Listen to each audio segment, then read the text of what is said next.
જય માતાજી મિત્રો, welcome to my new vlog. તો આપણે આવી ગયા છીએ ખેતરમાં પાણી વાળવા માટે, અને એ પાણી આવી છે હજુ તો તમને બતાવી દઉં. વારી પાવાનું છે લસકો અને ઘાસ. તો પાણી આટલા આવી છે, અને આપણી બાજરી મોટી થઈ જઈ છે, જોઈ લ્યો.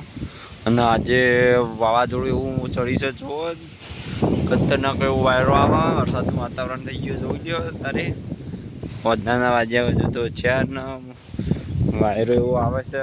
તો આજે વરસાદ તો આપવાનું જ છે. કોમેન્ટ કરી દેજો વરસાદ આવશે કે નહીં આવે.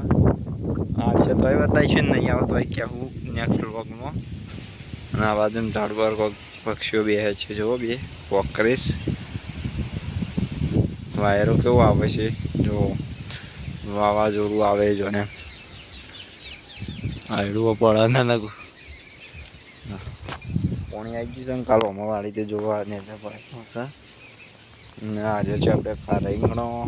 તમે ખાવા હોય તો કોમેન્ટ કરો, મોકલાવીશું. તો પાણી આવી ગઈએ. બ્લોગ ગમ્યો હોય તો તમારી ચેનલ અક્ષય ઠાકોર બ્લોગ્સ ચેનલને લાઈક શેર અને સબસ્ક્રાઈબ કરજો. આ બાજુ કોઈ પક્ષી બોલે છે, જુઓ પગડો. ને આપણી ચોળીના ડેટોની અરે ખેતમ છે.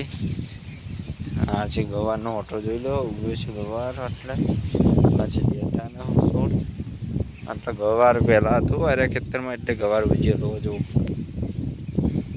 તો આપણે પાણી ભરાય એટલે કડા ઘેર જઈને આવીએ. હવે ફાટી ગયેલું હોય ખાલી. તો એ કેવું મસ્ત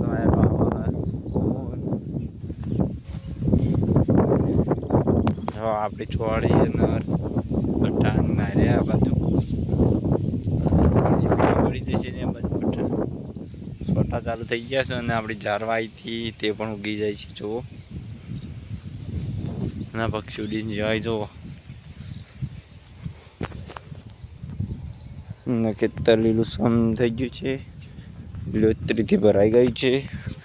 આ બાજુ ઘાસ પણ પોગરવા મળી છે.